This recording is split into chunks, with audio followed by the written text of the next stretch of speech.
Salut tout le monde, c'est Witrax, on se retrouve pour une vidéo tuto. Aujourd'hui, on va apprendre à coder en JavaScript. On va apprendre les fondamentaux en 20 à 30 minutes pour que vous soyez capable de vous débrouiller tout seul derrière et d'apprendre petit à petit avec vos propres besoins parce que chaque projet est différent et je ne pourrais pas forcément toucher tout le monde dans cette vidéo. C'est pourquoi je vous recommande de mettre des commentaires, des avis, des suggestions pour que je puisse vous aider à vous débrouiller tout seul grâce à cette base. Alors, pour ce faire, c'est très simple, j'ai préparé un petit fichier très simple avec différentes choses. La première, ça va être donc le fichier HTML. Pour ce faire, j'ai pris ce qu'on appelle un squelette. Ce squelette, je lui ai juste mis 4 paragraphes. Un paragraphe classique, sans style, sans rien. Un paragraphe avec un ID. Alors, qu'est-ce qu'un ID en HTML? Ça va être tout ce qui va être unique. Donc ici, on n'aurait qu'un seul titre. Faire ça, ça serait faux en HTML. Et enfin, 2 paragraphes utilisant une même classe. Donc lorsqu'on utilise une classe, c'est pour pouvoir mettre le même style à plusieurs éléments, que ce soit de la même famille ou de différentes formes. Je m'explique. Grâce à ces 4 paragraphes, l'idée c'est derrière de les récupérer et de traiter tout ça. Pour ce faire, j'ai créé une balise script qui dit chope-moi mon script JavaScript. Au lieu de mettre ça, j'aurais pu très bien écrire tout ce que j'ai écrit dans script.js à l'intérieur de ces balises. Mais c'est moins propre, alors faisons comme ça. Dans mon fichier script.js, du coup, qu'est-ce que je vais illustrer? Je vais illustrer comment récupérer mon titre, mes sous-titres. La première chose, ça va être mon titre. Mon titre, je le récupère facilement puisque je sais qu'il a un ID. Il existe pour cela la fonction getElementById. Tout ça, on l'applique sur le document. Le document, si on affiche d'ailleurs le document, il comporte énormément d'informations. Je vais vous montrer. Donc c'est avec console.log qu'on affiche dans la console. Donc comment on affiche la console? On fait inspecter. Et ici, on voit qu'on a console. Ici, on verra toutes les erreurs. Donc là, si je recharge plutôt ma page, je vois mon document. Donc ça, c'est tout mon document. Qu'est-ce que c'est mon document? Ça va être toutes mes balises HTML, mais même ma balise body, ça va vraiment être tout mon document. Une fois que du coup vous avez récupéré toutes vos informations, vous allez pouvoir agir dessus. Commençons donc avec le titre. Le titre ici, je l'ai récupéré, je l'affiche, et je peux derrière faire ce que je veux avec. Ici, on voit que je vais modifier la couleur du style. Donc ça, c'est vraiment de l'HTML. Donc ici, pour le style, c'est plutôt du CSS, bien évidemment. C'est-à-dire que j'écris de la même façon qu'on écrirait une propriété CSS. Et ici, je modifie le contenu du HTML qui était à la base, je vous le rappelle, titre, et que je modifie en connexion. C'est grâce à inner.html. .inner.html. Si on avait eu un input, donc par exemple input texte, on aurait plutôt que modifier le inner HTML, on aurait modifié la value, puisqu'en général, pour les inputs, c'est la value ou le placeholder qui est mise en avant. C'est pas la question, si jamais c'est la question, vous me la posez en commentaire. Donc là, on a modifié notre titre et on a tout simplement dit mets-toi en vert et au lieu d'écrire titre, tu mets connexion. Pour les sous-titres, on va non pas utiliser byId mais byClassName, tout simplement puisque on a plusieurs éléments. Donc là, ici, on n'aura pas un seul élément. Là, on récupère un seul élément HTML. Là, on aura plusieurs éléments HTML. Donc on aura ce qu'on appelle un tableau. Comment on parcourt un tableau en JavaScript? Eh bien, c'est très simple. Ça ressemble très fortement aux boucles dans les autres langages de programmation. Si vous ne connaissez pas les boucles, eh bien c'est très simple. Ça s'écrit for, tout simplement pour. Ensuite, on va dire on va définir une variable qui va être un compteur, un index, un indice si vous préférez. Ici, donc on va l'appeler var i. On le fait démarrer à 0 puisque on commence à compter à 0 en informatique. On lui dit, bah, tant que tu es inférieur à la taille du nombre de sous-titres, donc à la taille du tableau, eh bien, tu continues de t'incrémenter.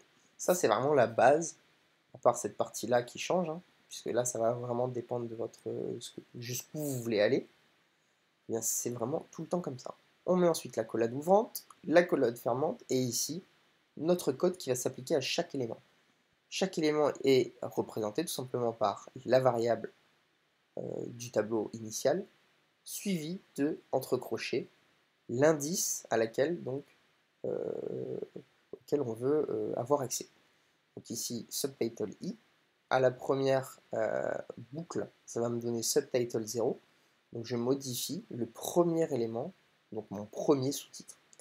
Je lui dis, bah, mets-toi en blue et ta valeur va être texte. Donc ici, plutôt que de mettre value, puisque comme je vous le disais, c'est pas juste, on va mettre inner.html. Et ici, on peut lui dire, bah, au lieu d'écrire subtitle, on va le traduire par exemple, on va mettre sous-titre. Et on va rajouter tout simplement l'indice. Ici, on peut créer une chaîne, donc une string, en disant bah, mets-moi sous-titre suivi de l'indice. Donc attention, ici, il n'y aura pas d'espace, donc je vous conseille de mettre un petit espace. Voilà, comme ça. Donc là, bien, on a bien vu qu'au lieu que ce soit 1 et 2, bah, on commence à 0, puis on va à 1, donc on peut tout simplement ici dire plus 1. Alors, il a fait le plus 1, donc il a rajouté 1. Donc pour que ça soit bien pris en compte, on met des parenthèses tout simplement. Voilà.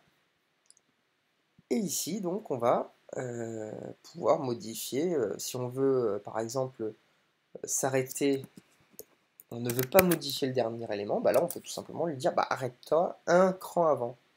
Et là, vous voyez que ça n'a modifié que mon premier sous-titre. L'intérêt de JavaScript, ça va être également, en plus de sélectionner donc, vos éléments, donc ici j'ai montré ID, j'ai montré class name, on peut également sélectionner by type name, donc là ici je chope tous les paragraphes, donc tous les P, comme ça. Donc là il récupère les 4. On peut vraiment derrière ajouter ce qu'on appelle des event listeners, donc des gestionnaires d'événements, pour que lorsqu'une action est faite par l'utilisateur, par exemple sur le bouton connexion, lorsqu'il y a un clic, eh bien, on aura la possibilité de réaliser une action. Alors, intéressant également, c'est de pouvoir dire que lorsque l'on passe sur le titre, par exemple, eh bien, le curseur va changer tout simplement. Vous voyez, ici c'est un élément, on peut cliquer, on voit qu'on peut cliquer. Ici, donc, j'ai rajouté mon event listener. Donc, pour ce faire, on a .add event listener. On dit quel event. Donc, ici, moi, je veux un clic. Ça peut être keyup. Donc, keyup, c'est lorsque l'on tape au keyboard. Ça peut être mouse over. C'est lorsque l'on survole un élément. Il y a plusieurs possibilités. C'est à vous de regarder les différents events qui existent sur JavaScript. Et pour ce faire, il existe tout simplement la documentation Mozilla. Donc, ça, je vous la recommande fortement. Puisque c'est ici que vous allez trouver votre bonheur à la plupart des choses que vous pouvez faire en JavaScript. Comme je le disais, n'hésitez pas à poser vos questions et je vous répondrai bien évidemment, je vous aiguillerai beaucoup plus rapidement. Voyons donc, pour terminer, comment se gère cet event listener. Je lui dis, bah, lorsqu'il y a un clic, mon élément, tu me l'affiches et tu me montres une alerte de connexion. Je peux soit réaliser des actions sur E, donc E, ça va être mon élément HTML, enfin ça va plutôt être mon élément de mouse, donc ça va être mon mouse event, ici. Et ici, donc je lui dis, bah, fais-moi une alerte de connexion. Donc, ce qu'on peut faire, c'est tout simplement voir ce que ça fait lorsque l'on clique. Hop, je clique et j'ai une alerte qui se montre. Ici, on voit bien que c'est un mouse event et qu'on a énormément de choses possibles avec cela. Donc là, on est capable de cliquer sur un élément, de le sélectionner, enfin je veux dire de le récupérer, de mettre une action dessus, Mais souvent, il va vous dire bah, votre librairie ou jQuery n'est pas chargée, ou votre autre librairie n'est pas chargée. Votre DOM, enfin, voilà, il y a des éléments qui ne sont pas encore chargés. Soit parce que vous récupérez des informations sur un serveur, soit parce que vous chargez une librairie. En tout cas, ce qu'il faut faire en général, c'est mettre votre code dans une balise .onload. Donc, il existe window.onload, puis document.onload. Et comme ça, vous êtes sûr que votre code va bien tourner lorsque la page est chargée, et non avant. Sinon, bah, souvent, vous allez avoir des soucis de disponibilité de certaines variables. Là vous rajoutez une sécurité. Vous voyez que c'est la même chose, ça va juste charger un peu après. Si certaines choses peuvent être directement changées sur le HTML, vous n'êtes pas obligé de mettre ça, bien évidemment. Voilà globalement pour la base de JavaScript. On a vu la loop, la boucle, on a vu comment je sélectionne des éléments, comment y appliquer un event. Il existe plein de choses. On peut faire énormément de choses avec JavaScript. C'est pourquoi je préfère couper quand même les vidéos courtes pour que vous puissiez poser vos questions, que vous puissiez me demander ce que vous voulez exactement, quitte à ce que je fasse une vidéo sur un sujet bien plus particulier. Voilà, dites-moi ce que vous en avez pensé. Dites-moi si, comme je le disais, vous avez des questions, des avis, des suggestions. Et surtout, donc, le petit pouce bleu et l'abonnement si ça vous a plu. Et n'hésitez pas donc à me dire ce que vous voulez voir pour les prochaines vidéos. D'ici là, bah, je vous souhaite une bonne journée et je vous dis à bientôt du coup.